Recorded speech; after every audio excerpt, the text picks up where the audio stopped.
Merci. Retour aux sources. Au podium, je veux dire. Si j'avais su, j'aurais laissé Chloé parler, parce qu'elle parle juste après sur à peu près le même sujet. Donc, on va parler de techniques de réparation des rampes lésions de type 3. Vous savez que ces lésions méniscales associées aux ruptures du croisé, elles sont hyper fréquentes. Ça, c'est ce qui est issu de notre base patient. Vous voyez qu'il y a 45% de réparation méniscale quand vous reconstruisez un croisé. Et ces lésions de rampe sont relativement fréquentes, c'est ce que retrouve toute la littérature. On sait aussi que la réparation de ces lésions méniscales est importante pour la stabilité du genou. C'est utopique de croire qu'en refaisant que le croisé, on contrôlera toutes les laxités, donc c'est important de les réparer. Et donc elle est essentielle dans les reconstructions du ligament croisé antérieur. On va la passer. Le diagnostic se fait par la classification de Mathieu Tonat en 5 sous-types. Et ici, on va parler uniquement des types 3, c'est-à-dire des lésions du ligament ménisco-capsulaire avec intégrité, du ligament ménisco-tibial avec intégrité du ligament ménisco-capsulaire, dont la réparation classique décrite par voie postéromédiale se fait au crochet, et on propose une technique alternative qui a été décrite par Chloé dans cet article. Donc ce sont les lésions cachées qui atteignent le ligament ménisco-tibial inférieur, qui vont attacher donc le ménisque interne au plateau tibial.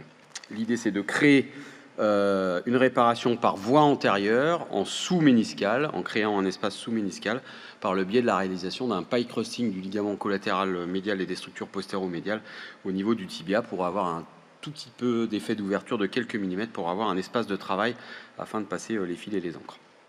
Donc l'objectif de l'étude, c'était d'évaluer l'efficacité clinique, la fonction, le retour au sport et les effets indésirables de ce pie crusting. C'était aussi répondre à monsieur le docteur Sonricoté, dont vous pouvez lire par vous-même les citations, puisque j'ai été son interne, et qui dit tout le temps que ça marche pas notre truc. Donc on a regardé pour voir si ça marchait vraiment pas.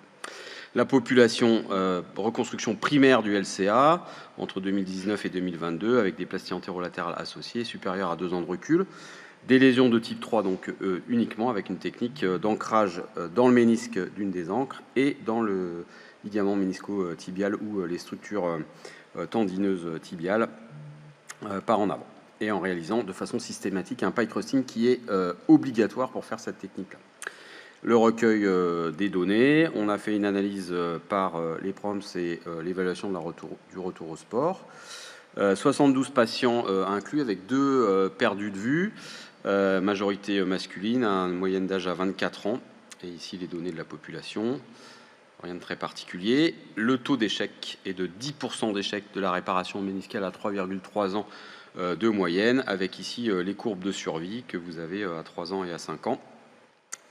Le délai médian était de 3 ans. Quelques douleurs, persistances à l'interligne médiale chez 10 patients dont l'interprétation est parfois difficile, de ménisque, le cartilage et la zone de réparation. Sur les scores fonctionnels, ils sont tous significativement améliorés au dernier recul. Et le Tegner, il est identique avec 100% de reprise des activités sportives et 70% qui reprennent le sport au même niveau, ce qui est classique dans les résultats de chirurgie de reconstruction du ligament croisé antérieur. Il n'y avait aucune laxité médiale clinique qui pouvait être crainte par certains par la réalisation d'un pie crusting sélectif. Et en fait, on n'en a pas, on n'a pas de laxité interne résiduelle. Un patient avec une douleur résiduelle à l'endroit du pie crusting sur le LCM et 20% de troubles dysesthésiques, notamment sur le nerf saphène, mais dont l'interprétation est pas univoque, puisqu'il peut s'agir de l'effet du prélèvement, du pie crusting ou éventuellement de la suture. On en reparlera. Vous avez ici l'analyse multivariée. Il n'y a aucun facteur de risque d'échec de la réparation méniscale.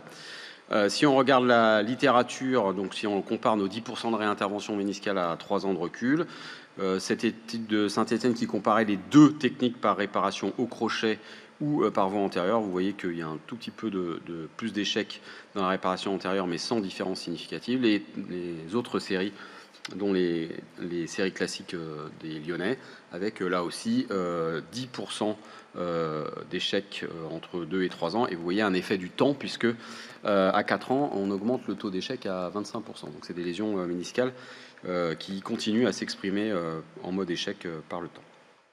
On n'a aucun facteur de risque identifié d'échec de réparation dans notre série et dans la littérature sur le nombre de sutures réalisées, ni sur la procédure. Il semble y avoir une importance de la procédure extra-articulaire qui serait protectrice. Donc en discussion, peu de complications du pike rusting. Certes, il peut y avoir une petite laxité médiale de grade 1 transitoire, des scores fonctionnels un peu péjorés par la présence d'une douleur, mais en fait, c'est pas tellement d'incidence par rapport à la chirurgie classique du ligament croisé antérieur, et aucune atteinte réelle du nerf saphène dans notre série. 20% de troubles dysesthésiques saphène, ça c'est assez fréquent dans la chirurgie du croisé, hein, souvent c'est transitoire et bien toléré.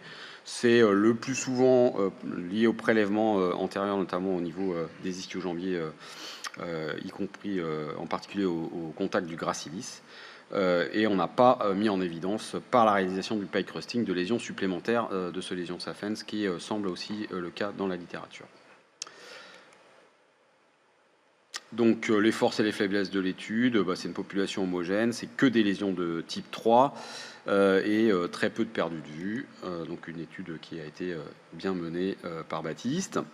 En conclusion, ne pas réparer les ramplésions compromet la stabilité du genou. Vous laissez persister une laxité antérieure que votre ligament croisé antérieur reconstruit va devoir contrôler à la place des structures ménisco-capsulaires. Cette technique de réparation des types 3, c'est une alternative simple et efficace aux voies postéromédiales qui techniquement posent encore problème à un certain nombre d'entre nous. Les résultats sont satisfaisants sur la survie de la réparation. Il n'y a pas de risque de laxité médiale par la réalisation d'un pike rusting sélectif et pas de lésions nerveuses surajoutées. Je remercie Baptiste qui a fait ce travail et qui ne peut pas être là pour présenter aujourd'hui et qui s'est acharné à retrouver tous ses patients pour faire cette belle étude. Je vous remercie.